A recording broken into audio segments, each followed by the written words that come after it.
अस्सलामुअलैकुम स्टूडेंट्स, आज हम बात करेंगे फूड चेन और फूड वेब की।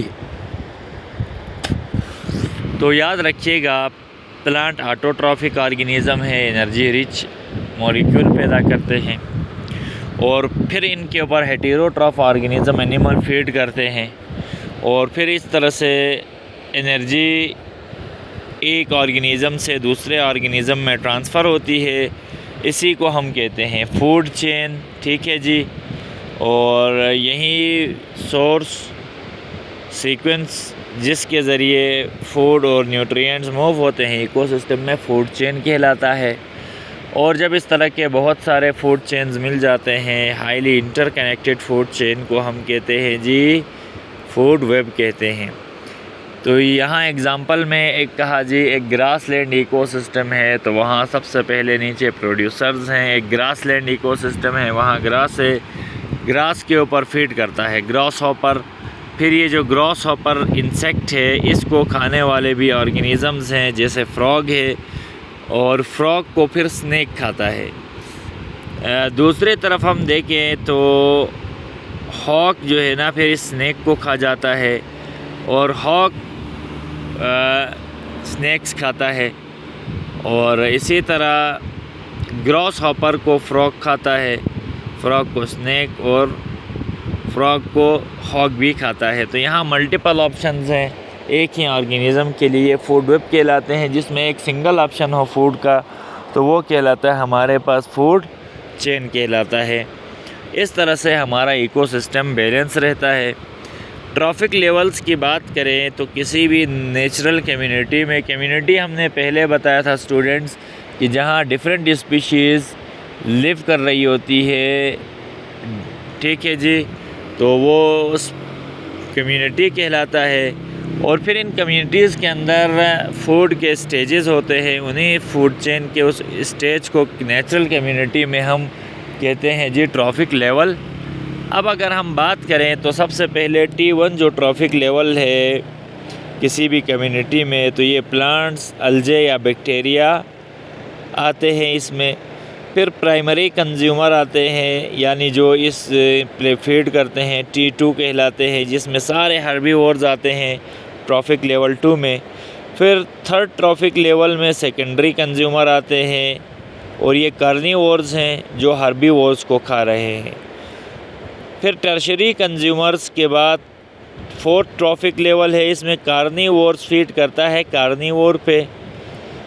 और इसी तरह क्वाटरनरी कंज्यूमर है T5 जो कि टर्शरी कंज्यूमर्स को ईट करते हैं। और इसी तरह फ्यूअर, अब जितना यहाँ लेवल हाई होता है ट्रॉफिक लेवल, फ्यूअर ऑर्गेनिज़म होते हैं और एनर्जी उतनी डिक्रीज़ हो जाती है। उसके बाद दो टर्म्स आपने याद रखनी है यहाँ। एक तो है हमारे पास टॉपिक है प्राइमरी प्रोडक्टिविटी, जिसमें हम पहले ग्रॉस प्राइमरी प्रोडक्ट आपको समझाते हैं इसे क्या कहा जाता है। तो याद रखिएगा स्टूडेंट्स कि जितनी total amount of solar energy जो प्लांट्स फोटोसिंथेसिस प्रोसेस के ज़रिए जितनी एनर्जी पूरी वर्ल्ड में इस वक्त तक बनती है, उसको हम कहते हैं जी ग्रॉस प्राइमरी प्रोडक्ट। अब यहाँ जो प्रोडक्शन है प्रोड्यूसर्स की, उनके लिए लाइट, वाटर, इनऑर्गेनिक न्यूट्रिएंट और बेहतरीन टेम्परेचर चाहिए, फिर जाके जो है ना ग्रॉस प्राइमरी प्रोडक्ट हमारे पास क्या होता है, बनता है। यानी कि वहाँ पे सोलर एनर्जी के ज़रिए फिर प्रोड्यूसर्स अपनी एनर्जी, तो इस टोटल अमाउंट ऑफ एनर्जी को हम कहते हैं ग्रॉस प्राइमरी प्रोडक्ट। तो इसका मैकेनिज़्म कुछ इस तरह से है कि सन से रेडिएशंस आती हैं, ठीक है जी, और वो as a source of energy life को ड्राइव करती हैं ज़मीन पे।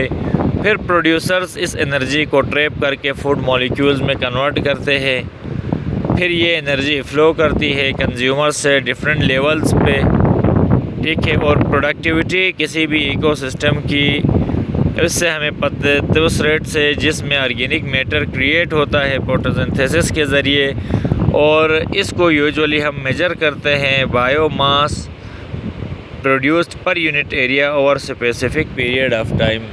तो ये हम प्रोडक्शन का जो यूनिट है क्या है, बायोमास, यानी प्रोड्यूस्ड पर यूनिट एरिया, ठीक है जी। तो ये हमारे पास इसका यूनिट था और फिर ग्रॉस प्राइमरी प्रोडक्ट आपको समझा दिया। अब दूसरा हम समझाते हैं जी नेट प्राइमरी प्रोडक्ट क्या चीज़ होता है।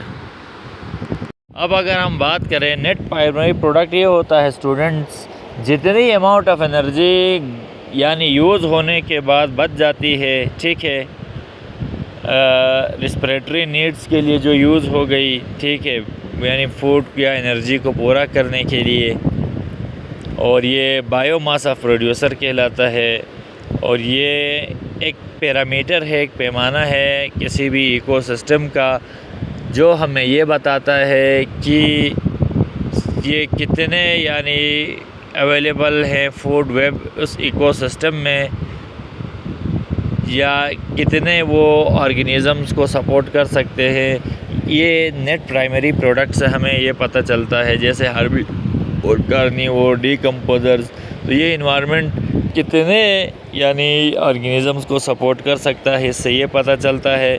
और कितनी एनर्जी यानी रिस्पायरेशन लीड्स के लिए लेफ़्ट हुई है, इससे हमें ये पता चलता है। तो ये था जी आज 2 टॉपिक्स आपके हमने food chain, food web, gross primary product और उसका यूनिट, और नेट प्राइमरी प्रोडक्ट। तो उम्मीद है ये टॉपिक भी आपको समझ आ गया होगा।